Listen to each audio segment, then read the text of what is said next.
2 வருஷம் என்ன பண்ணீங்க? அதையே வேண்டாம் நானும் கேக்குறேன். 2 வருஷமா தான் நீங்க எங்களை பாக்குறீங்க. நாங்க 33 வருஷமா வேலை பண்ணிட்டு இருக்கோம். என்னடா சொல்ற? விலையில்லா விருந்தகம், பயிலகம், விழியகம், உறுப்பு தானம், கண் தானம், குருதியகம்.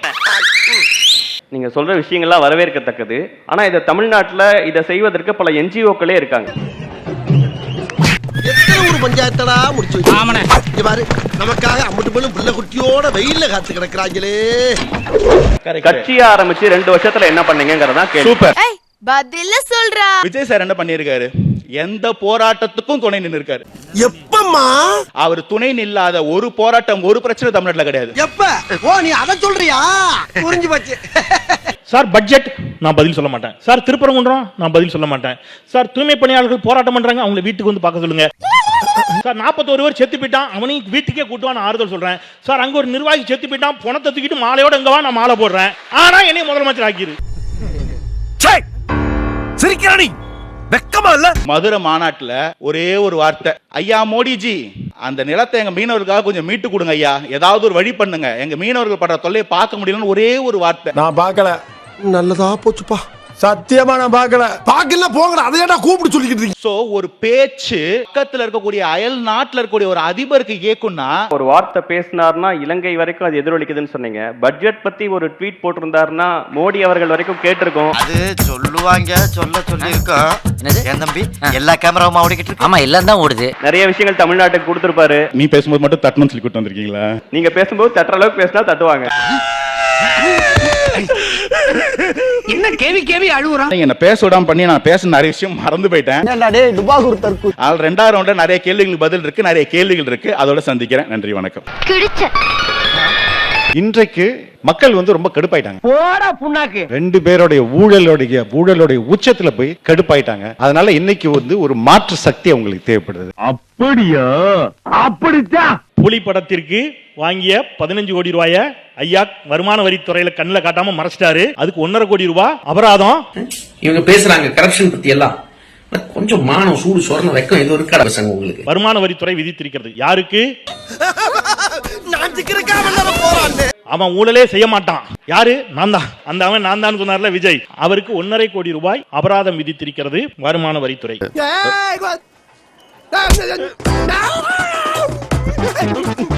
தூக்கத்தில் திடீரென்று எழுப்பினால் கூட தமிழ்நாடு முதலமைச்சர் அவர் கூட என்னதான் சொல்வார்னா, விசிலுக்கு தான் ஓட்டு போடுவேன்னு முதலமைச்சர் சொன்னாருன்னு சொன்னார். அவரை தூக்கத்திலிருந்து எழுப்பி கேட்டா அவர் சொல்வதாக இவர் ஒரு கனவு காண்கிறார் தூக்கத்தில். அதை விட்டுருங்க. ஆயிட்டானா? ஒரு மெத்தட் ஆக்டர் சார், பாத்திரமாவே மாறிடுவார் சார். ஆனா தூக்கத்துல எல்லாம் எழுப்ப வேண்டாம். நீங்க தெளிவாக சிந்தனையோடு விழித்திருந்த போதே நீங்க கருப்பு சோப்பு சைக்கிள் எடுத்துட்டு போய் உதயசூரியனுக்கு ஓட்டு போட்டதாக ஆதவர்ஜினா தான் சொன்னாரு. நாங்களா சொன்னோம்? எனக்கு எதிரிங்க வெளியே இல்லடா, கூடவே இருக்கீங்க. KN நேரு 1820 கோடி ரூபாய் ஊழல். செந்தில் பாலாஜி 1000 கோடி ரூபாய்க்கு மேல ஊழல். செங்கோட்டையன் மேல எந்த ஊழல் புகார் நிரூபிக்கப்பட்டது? மகனே செருப்ப காட்டி பிய அடிச்சு போடுவேன். செங்கோட்டையின் மீது ஊழல் வழக்கே இல்லைங்கிறார். 2001 வருமானத்துக்கு அதிகமாக சொத்து சேர்த்தாக செங்கோட்டையின் மீது வழக்கு இருக்கிறது. ஆதாரம் வேணுமா? நிறைவேறுமா விஜயின் கனவு? கனவுன்றத விட இது ஒரு விஷன் அப்படின்னு இருந்திருக்கணும்னு ஆசைப்படுறேன். ஆசை வேணா இருக்கலாம், ஆனா அதுக்கு முக லட்சணம் வேணும் இல்ல. ஆனா கனவு என்பது தூங்கும் போது நடக்கிறது. தூங்கும் போது வருவதல்ல கனவு, உன்னை தூங்க விடாமல் துரத்துவதே கனவு என்று தாத்தா அப்துல் கலாம் சொல்கிறார். எப்படி பேசினாலும் கேட்டு போறானே. ஏன் சார் பேட்டி கொடுக்க மாட்டாரு? மீடியாக்கள் தங்களுடைய அறத்தோட நடந்துக்குதா? இவருதான் மானஸ்தன். மூஞ்சி பார்த்தா அப்படி தெரியலையே. சரி, அரசியலும் சரியில்லை, அரசியலும் சாக்கடை, அரசியலும் நாரி. எதுக்கு அரசியலுக்கு வந்தீங்க? அப்புறம் என்ன நீங்க வந்த? அரசியல் சரி பண்ணதான் வந்தீங்க. எத்திக்ஸ் இல்லாத ஊடகத்தில் உட்கார்ந்து கொண்டு எந்த கேள்வி கேட்டாலும் எங்கள் தலைவன் பதில் சொல்வான். அவன் தான்டா தலைவன். அப்ப எனக்கு இல்லங்கறியா? இல்லன்னு உனக்கே தெரியாதாடா? படத்துல மட்டும் தான் பிரஸ் மீட் பண்ணுவாப்ல. இங்க பிரஸ் வந்தா இந்த வடிவேல் படத்துல மதுரமல்லினோட கண்ணாடியை மூடுவார்ல. நானும் ஜர்னலிஸ்டா இருந்திருக்கேன். உங்களுக்காக பேட்டி கொடுத்திருக்கலாம்ல சார். உட்கார்ந்து சார் எப்படி தெரியாத மாதிரி நடிக்கிறான் பா. உங்களுக்கு பேட்டி கொடுத்திருக்கலாம்ல. இருங்க சார். இரியா யோசிக்க அப்படியா? தப்புன்னு எப்படி அடிக்கிறது? அப்ப யோசி. நீ NTTV தர வேண்டாம். உங்களுடைய வலையொலி இருக்கிறது. உங்கள் கட்சியின் சார்புடைய ரெட் பிக்ஸுக்கு கூட ஒரு பேட்டி கொடுக்க முடியாத தலைவன் எந்த மாதிரியான தலைவன் என்பதை இந்த அரங்கத்தில் நான் எழுப்புறேன். போங்கடா நீங்களும் அவங்க தலைவன். அவன என்ன சொன்னா? எங்க தலைவரை பத்தி என்ன கிட்டே? அவன் தலைவன்டா, அவன் ஃபோர்ஜரி. அவரே சொல்லியிருக்கார், சரியான நேரத்தில் சரியான ஊடகத்துக்கு நான் பேசணும் தான் சொல்லியிருக்காரு. எப்ப சார் வரும்? ஆனா வராது. எப்ப சார் வரும் சரியான நேரம்? கரூரில் 41 பேர் மரணத்தை விட சரியான நேரம் உங்களுக்கு வந்துருமா? ரொம்ப அடிக்கிறான்டா இவன். திமுக தீய சக்தி, கருணாநிதி ரோல் மாடல். அதிமுக ஒரு ஊழல் சக்தி, ஜெயலலிதாவும் role model, MGR role model. What bro, this is very wrong bro.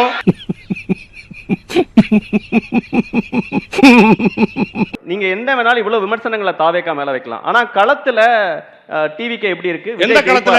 எந்த களத்துல? மதசார்பற்ற சமூக நீதி திருப்பரங்குன்றத்துக்கு என்ன சிரிப்பு ராஸ்கல். சாதி ஒழிப்பு, சமூக நீதி, அம்பேத்கர் கொள்கை தலைவர் கவின் ஆணவ படுகொலைக்கு. இல்ல ஓட்டு போட போற ஒவ்வொருத்தங்களும் விஜயா மாறுவாங்க, வேட்பாளர் ஒவ்வொருத்தங்களும் விஜய். உங்களுக்கு எங்களை பார்த்தா கேனப்பை மாதிரி தெரியுதா? அதானே. அப்ப எல்லாரும் விஜய்னா இந்த 1.5 கோடி ரூபாய் பணத்தை ரெட்பிக்ஸ் வெளிஸ் கட்டிடுவாரா? என்னடா என்னையா போட்டு கொடுக்குற? வீட்டுக்கு ஒரு விஜய் எல்லாம் தேவையில்லை. ஒரு விஜயவே இந்த நாடு சமாளிக்க முடியல. இல்ல வீட்டுக்கு ஒரு விஜயா? இதுக்கு செருப்பாலே அடிச்சிருக்கலாம். ஒரு விஜயே வீட்டு விட்டு வெளியே வர மாட்டாரு. ஒரு விஜயே பத்திரிகையாளர் சந்திக்க மாட்டாரு.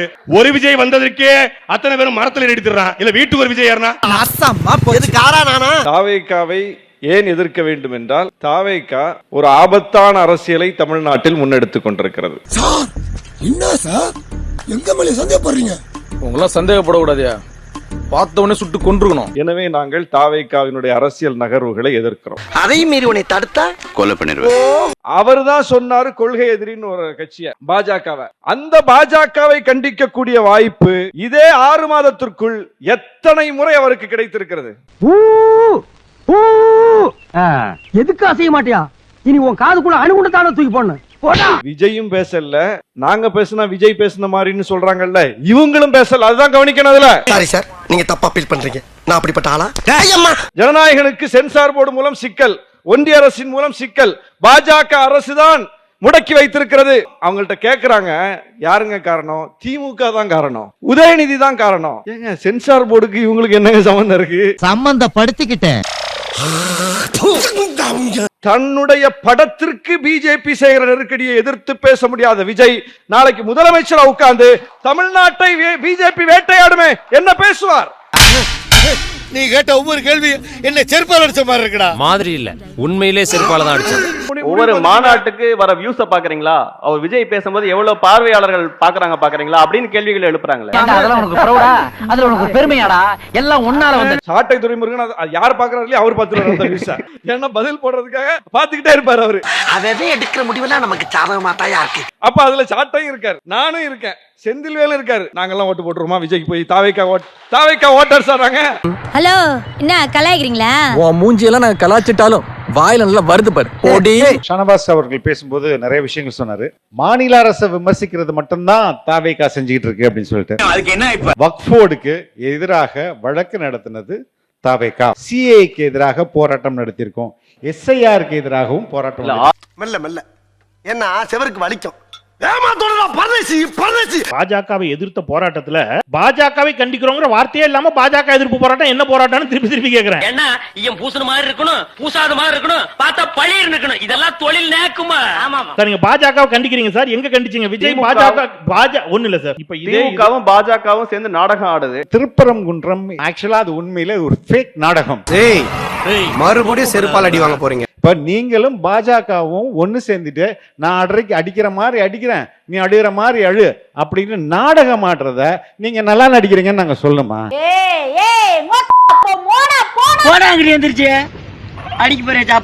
இப்ப நான் இப்படி சொல்றேன், நீங்க உங்களுடைய ஜனநாயகன் படத்திற்காக பாஜகவோட சேர்ந்து நீங்க நாடகம் ஆடுறீங்க. அது எப்படி நான் கரெக்டா சொல்லிட்டீங்க? எல்லாம் மூக்க வச்சு தாண்டா. எலெக்ஷன் டயத்துல ஜனநாயகனை கொண்டு வரலாம்னு ஒரு நாடகத்தை நீங்க ஆடிட்டு இருக்கீங்க. அதான உண்மை. என்ன ஓய் நாக்குல அளவு குத்துற மாதிரி திருன்னு முடிக்கிற நாடகமா? 3000 லிஸ்ட் போட்டு வச்சிருக்கான். போய் பாருங்க RSS உடைய பட்டியல. திருப்பரங்குன்றம் அதுல இருக்கா இல்லையான்னு பாருங்க. உண்மை. பாபர் மசூதி அந்த லிஸ்ட்ல உண்டு, அகற்றியாச்சு. அந்த லிஸ்டில் திருப்பரங்குன்றம் சிக்கந்தர் தர்காவும் உண்டு. என்னங்க அப்படி கேக்குறீங்க? அவர் தானங்க எனக்கு தொழில் சொல்லி கொடுத்த குரு. நானும் அவர் ஒன்னா சேர்ந்தானங்க திருட வந்தான். சொல்லுங்க. இப்ப திருப்பரங்குன்றம் விஷயத்துல திமுகவும் பிஜேபி நாடகம் போட்டுருச்சு. அதனால அதுக்கு வலு சேர்க்கிறதுக்கு நாங்க அறிக்கை விடணுமான்னு கேக்குறீங்களா? கிறிஸ்தவர்கள் மீதான தாக்குதல் இந்தியா முழுவதும் நடந்திருக்கு. கிறிஸ்துமஸை கொண்டாட முடியலங்க. இது திமுகவும் பிஜேபி சேர்ந்து நடத்த நாடகமா? இதுக்கே நீங்க அறிக்கை விடல? என்ன பேசுறா? இதே கண்டிக்கல விஜய். கிறிஸ்துமஸ் கேக் வெட்டினார்ல, கிறிஸ்துமஸ் கேக் வெட்டிய விஜயால் கிறிஸ்தவர்கள் மீதான தாக்குதலை கண்டித்து ஏன் அறிக்கை விட முடியவில்லை? ஏன் போராட்டம் நடத்த முடியல? ஊமையா? மௌன விரதமா? ஏன்? அது வந்து விடுதலை சிறுத்தைகள் நடத்துறோம். கேக் வெட்டின விஜய், கிறிஸ்தவ வாக்கெல்லாம் எங்களுக்கு தான் சொல்ற விஜய் ஏன் வரல? களத்துக்கு ஏன் வரல? எனக்கு நிறைய வேலை இருக்கு, நான் ரொம்ப பிஸி. எவ்வளவு பெரிய பாயிண்ட் உங்களுக்கு, எவ்வளவு பெரிய விஷயம் கையில கிடைச்சிருக்கு பிஜேபி கொள்கை எதிர்த்து களத்துக்கு வர்றதுக்கு. அப்ப இதுல இருந்து என்ன தெரியுது? லேப்டாப் இப்ப எதுக்கு சார் கொடுக்குறீங்க? 10 லட்சம் லேப்டாப். இந்த மாதிரி கேரப்பைய கேள்வி எல்லாம் கேட்டா உன்னை அடிச்ச கொண்டு விடுவேன். ஜெயலலிதா அவர்கள் லேப்டாப் கொடுக்கும்போது விஜய் கட்சி ஆரம்பிச்சிட்டாரா என்ன? ரொம்ப சரியான கேள்வி சார். எந்த மாணவர்கள் கொடுத்தாங்க? எந்த ஸ்டாண்டர்ட் கொடுத்தாங்க? காலேஜ் +2 மாணவர்களுக்கு கொடுத்துருக்கணும், இல்லைன்னா ஃபர்ஸ்ட் இயர் மாணவர்களுக்கு கொடுத்துருவோம். யாருக்கு ஓட்டு உரிமை இருக்கோ அவன் வந்து ஒரு 2 மாசத்துல முடிக்க போறான் சார் காலேஜ், அதுக்கப்புறம் வேலைக்கு போக போறான்.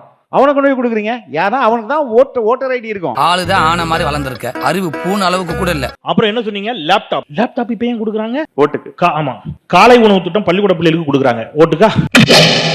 தமிழ்நாட்டுல பிச்சைக்காரர்கள் நலவாரியம் மறுவாழ்வு மையங்களை உருவாக்கியவர் கலைஞர். எதுக்கு அவங்களுக்கு ஓட்டு இருக்கா? அவங்க எத்தனை பேருக்கு ஓட்டு உரிமை இருக்குது? ஓட்டுக்காகவாது ஒரு திட்டம் கொண்டு வந்திருக்காங்கன்னு வச்சுப்போம் ஒரு வாதத்துக்கு. ஓட்டுக்காகவாது ஒரு திட்டம் கொண்டு வந்திருக்காங்க. நீங்க ஓட்டுக்காகவாது பாஜகவை கண்டீங்களா? 1 கோடி கொடுத்தாரு, அந்த காரியத்தை மட்டும் செய்ய மாட்டேன். ஜனவரி வரட்டும், எத்தனை கட்சிக்கு வருது? அவர் வராரா? இவரு வராரா அப்படின்னு 2 பேரு.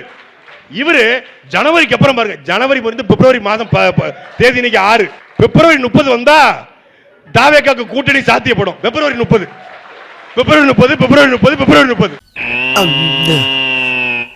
டேய், இவன் வேற என்னை ரொம்ப டார்ச்சர் பண்றான்டா. ஆனால் நீங்கள் கூட்டணி அறிவிச்சிட்டு இப்போ நாங்க தனிச்சு தான் நிற்போம், ஏன்னா எவனும் வரல. இந்த காவலன் படத்தை இந்த வடிவேல் இருக்கார் பாருங்க, அம்முக்குட்டின்னு ஒரு போட பிடிச்சுக்கிட்டு ஆச்சிலி மங்கு அதிகாரத்தில் மங்கு அம்முக்குட்டி போடு மாதிரி ஆச்சிலி மங்கு அதிகாரத்தில் மங்கு. ஒரு வயசு இல்ல. என்னையா இதெல்லாம் பப்ளிக்ல பேச? என்னையா பப்ளிக்? விசிகா என்று ஒரு கொள்கை இருக்கிறது. அதே போல திராவிட கட்சி ஆதரவாளராக செந்தில்வேல் இருக்காங்க. திமுக நாங்கள் கொள்கை நேரடியாக எதிர்க்கிறோம். நெத்திக்கு நெத்தி திராவிட கொள்கை தமிழ் தேசியம் எதிர்க்கிறது. ஆனால் திமுக ஒரு கொள்கை இருக்கிறது. Bro, what is your ideology bro? அது தெரிஞ்ச நாயா இங்க வர்றேன், தெரியாம தான் இங்க வந்து குத்த வச்சேன். பிறப்புக்கும் எல்லா உயிருக்கும், அது திருக்குறள். ஏப்பா அப்படி மல்லி கட்டிக்கிட்டு இருக்க? நான் சொல்றது கேளு. இந்த மதசார்பற்ற சமூக நீதி, அது வேலை திட்டம் கோட்பாடு. கொள்கை என்ன? திராவிடமா, தமிழ் தேசியமா, இந்து தேசியமா, சென்டரிசமா, கருவாட்டி சாம்பார்? கரூருக்கு பிறகு காத்திரமாக பாஜகவின் பெயர் சொல்லி நீங்க அறிக்கை விட்டீங்கன்னு காட்டுங்க பாப்போம். என்ன சொல்லிக்கிற? முதுகிலம்லாம் தெரியுதுடா. ஒரு போராட்டம் ஆணவ படுகொலை கண்டித்து, கவின் படுகொலை கண்டித்து விசி தாவேக நடத்துறது காட்டுங்க. ஒரே ஒரு போராட்டத்தை காட்டுங்க. ஆணவ கொலை தடுப்பு சட்டம் வேணும்னு தீர்மானம் வேற நிறைவேற்றினாங்க. மாநாட்டில் நிறைவேற்றுவாங்களான்னு பார்த்தா மாநாட்டில் வாசிக்கவே இல்லை தீர்மானத்தை. அதுக்கப்புறம் மாநாடு முடிஞ்ச பிறகு ஒரு அறிக்கை வருது. ஏன்? மாநாட்டில் வாசிச்சா தெரிஞ்சு போயிரும்ல, சாதிவாதிகள்லாம் கோவப்பட்டுருவாங்கல்ல, சாதிய வாக்குகள்லாம் போயிரும்ல. எங்க ஆண்ட ஆளுங்கட்சி போடுற கணக்கை விட தாவேக்கா போடுற கணக்கு பயங்கரமா இருக்குதுங்க, பயங்கரமா இருக்குது.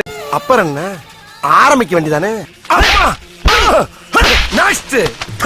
ஆஹா, துண்ட தோல்ல வர்ற மாதிரியே தூக்கி போட்டு போறானே, என்ன பண்ண போறானோ? ஸ்டார்ட் பண்ணு.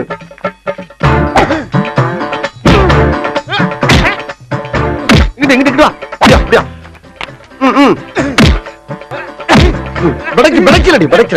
மண்டல மட்டும் அடிச்சிடாத, குலக்கேசல் உள்ள போயிருவேன். சரியா? உங்க வீட்டு பிள்ளையா நினைச்சு எல்லாரும் என்னை மன்னிச்சிருக்க.